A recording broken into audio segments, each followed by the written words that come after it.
Hello friends, welcome to our channel. तो friends, आज की वीडियो में हम डीएलएड फर्स्ट ईयर जो हमारा सब्जेक्ट है एजुकेशन एंड सोसाइटी, जिसका कोर्स कोड है 102, उसके हम सीरीज चला रहे हैं, जिसमें हमने फर्स्ट यूनिट के कुछ टॉपिक्स को कंप्लीट कर लिया था, जिसमें जेंडर डिस्क्रिमिनेशन, पॉवर्टी और डाइवर्सिटी तक हमने कंप्लीट किया था। तो आज की वीडियो में हम सोशल एंड इकोनॉमिक इनइक्वालिटीज़ के बारे में पढ़ेंगे।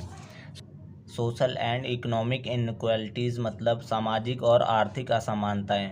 भारत में काफ़ी यह देखने को मिलता है कि लोगों के बीच जो है चीज़ों का वितरण सामान्य रूप से नहीं हो पाता। इसी वजह से वो जो गरीब हैं वो गरीब के गरीब ही रह जाते हैं और अमीर जो है अमीर हो जाते हैं। तो इसमें हम सामाजिक और आर्थिक असमानताओं के बारे में पढ़ेंगे।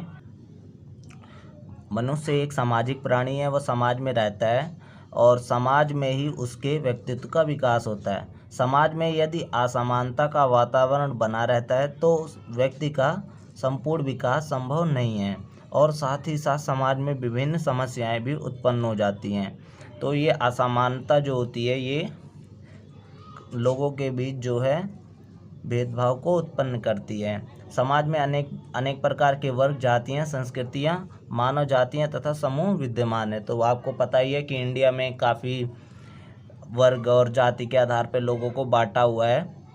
तो इन सबको समान स्तर पर लाने के लिए सामाजिक समता का होना अत्यंत आवश्यक है। तो ये जो खाई है अमीर और गरीब के बीच, और ये तो आर्थिक असमानता हो गई। इसके अलावा सोशली जो जात पात के आधार पर विभेद करते हैं, इसको कम करने के लिए ये काफ़ी आवश्यक है कि लोगों को बीच जो है चीज़ों का सही वितरण हो।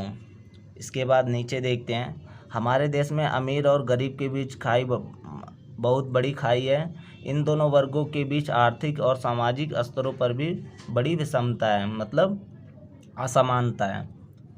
अमीर और अधिक अमीर तथा गरीब और अधिक गरीब होता जा रहा है। एक और अमीरों के जीवन को सभी सुविधाओं, ऐश्वर्य और विलासिता उपलब्ध है, वहीं दूसरी ओर गरीबों को एक समय की रोटी भी उपलब्ध नहीं हो पाती। तो यहाँ इसी बात को एक्सप्लेन किया गया है कि अमीरों को मतलब विलासितापूर्ण जीवन व्यतीत करते, दूसरी तरफ जो गरीब है उन्हें 2 वक्त की रोटी भी नहीं मिल पाती।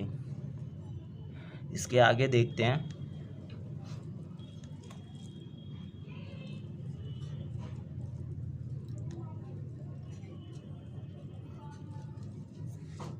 गरीब जो है वो पैसे के मोहताज रहता है मेहनत करने के बाद भी। इसके बाद